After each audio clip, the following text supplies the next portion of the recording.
Doutora Clarice, inicialmente, essa manifestação nos Estados Unidos, com a recepção dos ministros, né, dos brasileiros que moram fora do país, existem nesse momento várias ilações, várias opiniões. Dentro desse cenário político que nós assistimos, né, a vitória do ex-presidente Lula, a derrota do atual presidente Bolsonaro, o que é que isso significa? Olha, nos Estados Unidos, isso aconteceu nos Estados Unidos não é à toa, né? Há um trânsito muito intenso de uma classe alta e também de uma classe média alta para os Estados Unidos, e uma referência muito forte, né, dessa cultura, quase que sem cultura, cultura da não cultura, né, que é a norte-americana. Então, a gente já partir dos Estados Unidos é bem interessante, porque a gente vai entender muita coisa do que tem acontecido desde desse fortalecimento do bolsonarismo, né, do surgimento do bolsonarismo, né, porque o Bolsonaro era uma figura digna de chacota, né, quase como o Luiz Napoleão. E assim como o Luiz Napoleão, né, ali no golpe de 18 de Brumário, muito bem narrado ali, quando há uma passagem do poder para a burguesia, há uma retomada dessa burguesia com a aristocracia, né, com os que eram detentores dos privilégios ali naquela época, donos de terra e tal. E isso fez o que chama de golpe de Estado naquela época, que é sucessora da Revolução Francesa, né, que vai trazer essas referências de liberdade, igualdade e fraternidade. Então, a burguesia que faz essa revolução, ela dá um golpe dentro do processo revolucionário e se reconcilia com as forças de antigamente, com as forças do passado, né, que até então se entendia que estava sendo superado. E por que eu estou fazendo esse paralelo? É interessante, né, porque era uma figura jocosa, uma figura que não tinha menor crédito no meio político e social, que cumpriu o papel de dar esse golpe, de preencher, que foi o Luiz Bonaparte. E o Bolsonaro, ele é essa figura jocosa que nunca ninguém imaginou que pudesse chegar no poder, né? E com ele arrebanha, né? Faz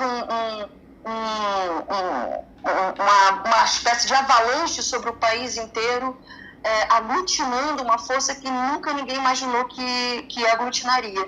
E que forças são essas, né? São forças que pareciam escondidas, meio tímidas, até 2013, principalmente, quando vem essa onda de direita, né, forte, reivindicando o direito de ser de direita, né? E a partir daí a gente sofre um golpe, sem dúvida nenhuma, e junto com esse golpe, essa camada que vai desde os mais ricos, ligados a grandes empresários, até os mais pobres, que tem apenas como plano de carreira para a vida o exército. Isso não pode ser ignorado, né? E camadas também das mais pobres, que são pegas por uma quebra absoluta de laços, que é a perda de contratos de trabalho, o empreendedorismo aí avançando, e com isso também o neopentecostalismo, né? Uma teologia da prosperidade, uma perda de referência no público, uma crença de soluções individuais para problemas que são coletivos. Tudo isso que eu estou aqui narrando é uma cultura fortemente marcada por uma influência norte-americana. Parecia que eu não ia voltar para os Estados Unidos, mas eu voltei. Para explicar o quanto que do rico ao mais pobre existe uma ideologia de massa. Sim. A ideologia, ela tem representações, ela tem ilusões, mas ela também tem uma base real, ela não flutua num absoluto abstrato.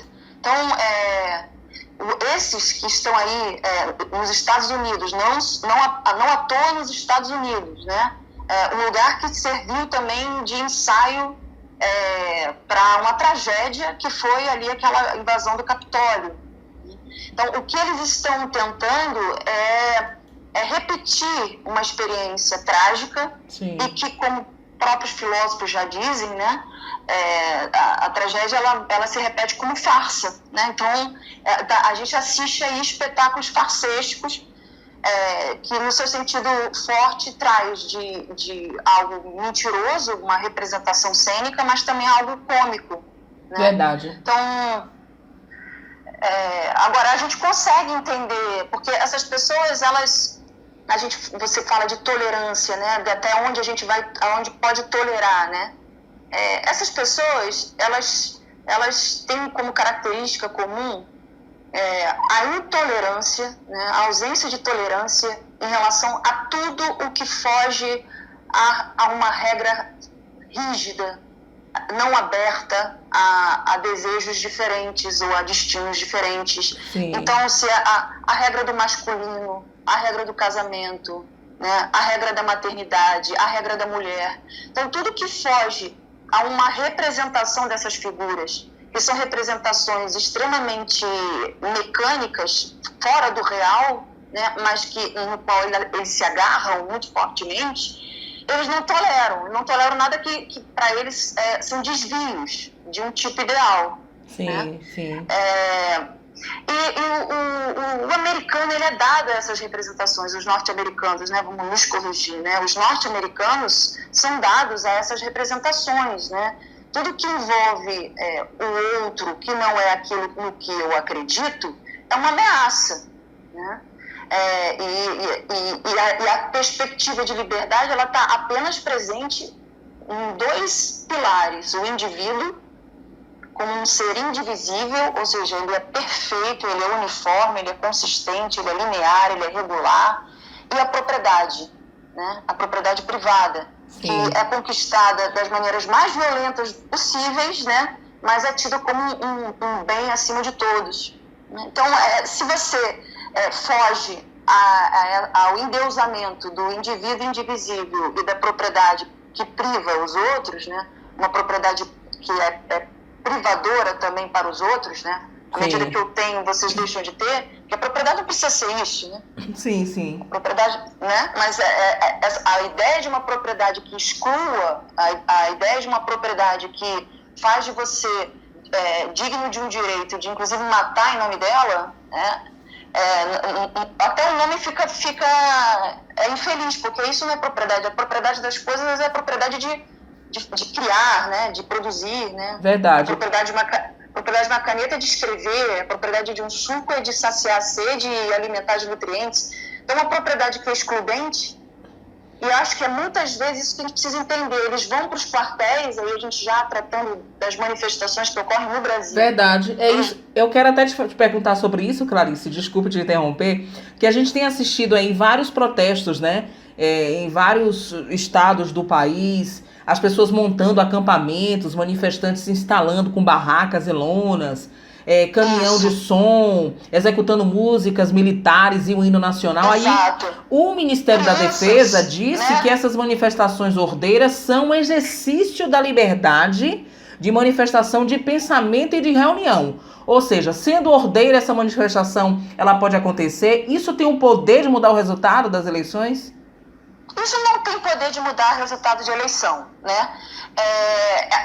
A não ser que fosse uma mobilização, que toda mobilização precisa ter para produzir mudança, porque é só a gente olhar, isso é muito curioso, que desde 2013, todas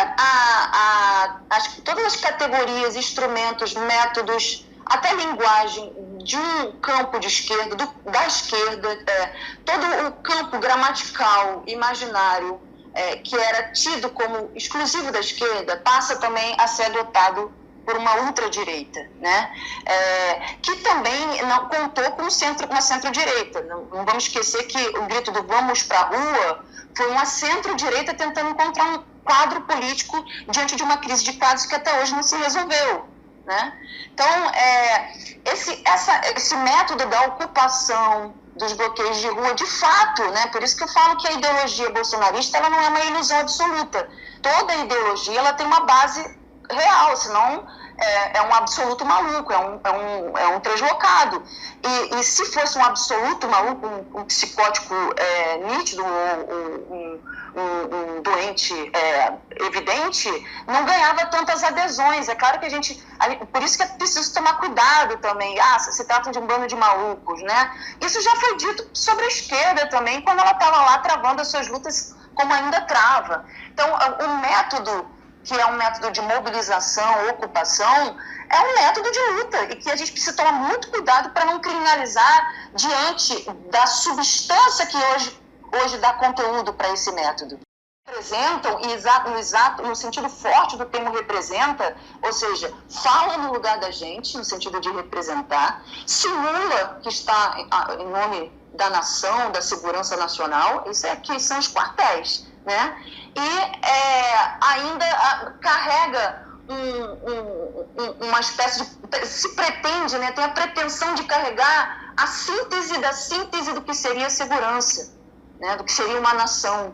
Então, ou seja, é o lugar de uma máxima representação, e representação do quê? Da privação de liberdade. Sim, verdade. Né? Verdade. Então, esses bolsonaristas, o ponto que toca é o da liberdade. É porque a liberdade de desejar quem quer desejar, a liberdade de desenvolver o apetite da alma, que é você querer ser músico, querer ser dançarino, querer desenvolver qualquer outro apetite que não seja aquilo que dá dinheiro, né?